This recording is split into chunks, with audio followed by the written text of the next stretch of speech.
कुछ समय पहले की बात है। एक डॉक्टर थे जिनका नाम B.K. सिन्हा था। वे गाजियाबाद में एक सरकारी अस्पताल में डॉक्टर थे।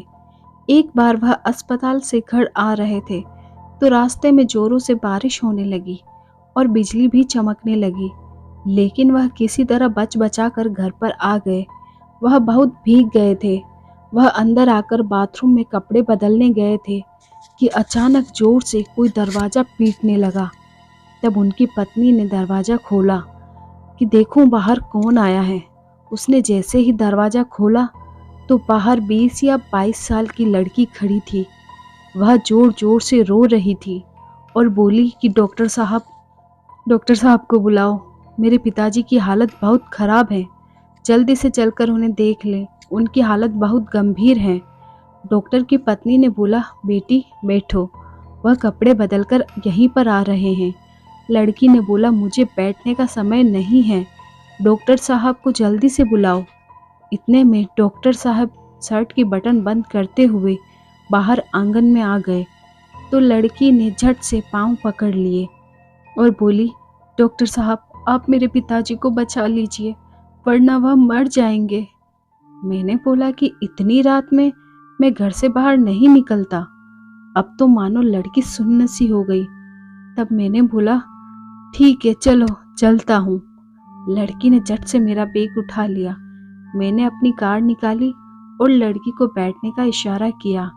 शहर से 4 किलोमीटर दूर एक गांव था। लड़की गांव में घुसने के पहले ही एक अलग घर की तरफ मेरा बैग लेकर दौड़ी और बोली, यहीं पर मेरे पिताजी हैं।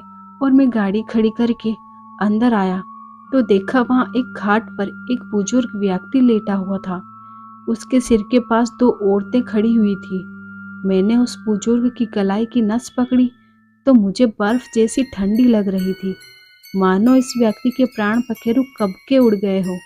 लेकिन वह व्यक्ति धीरे धीरे कुछ बोल रहा था जो मुझे समझ में नहीं आ रहा था और उसकी बीमारी भी मुझे समझ नहीं आ रही थी।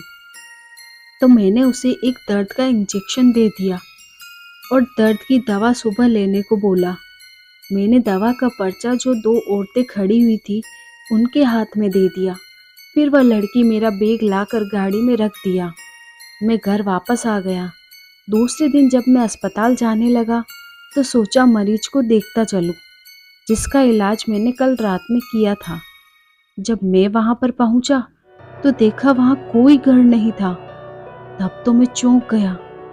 तभी गांव में रहने वाली कुछ औरतें वहां से गुजर रही थी। मैंने पूछा, जो कल यहाँ पर परिवार था वह लोग कहाँ गए? तब वह औरतें मुझे एकटक देखती जा रही थी। उसमें से एक औरत ने बोला, आपकी किस्मत अच्छी है जो आप बच गए। उस बुजुर्ग व्यक्ति का इलाज किया, नहीं तो आज आप जीवित ना होते। मैंने पूछा, क्यों? औरत ने बोला, यहाँ पर कुछ दिन पहले एक परिवार रहा करता था जिसके ऊपर घर गिरने से सब के सब दबकर मर गए। वह कभी कभी किसी किसी को दिखते हैं, लेकिन जब वह लड़की किसी को बुलाकर लाती है और कोई भी डॉक्टर आने से मना कर देता है तो वह उसको अपने साथ अपनी दुनिया में ले ही जाती है। और यहाँ पर खंडहर के अलावा कुछ नहीं है। गांव से यह कुछ दूरी पर है। कुछ दिन बाद मेरा ट्रांसफ़र लखनऊ में हो गया तो मैंने यह बातें अपने परिवार को बताई। आज मैं जब भी उस किस्से के बारे में सोचता हूँ तो मेरे हाथ पैर ठंडे हो जाते हैं, दिमाग काम करना बंद कर देता है, क्योंकि मैंने साक्षात प्रेतों को देखा था। धन्यवाद।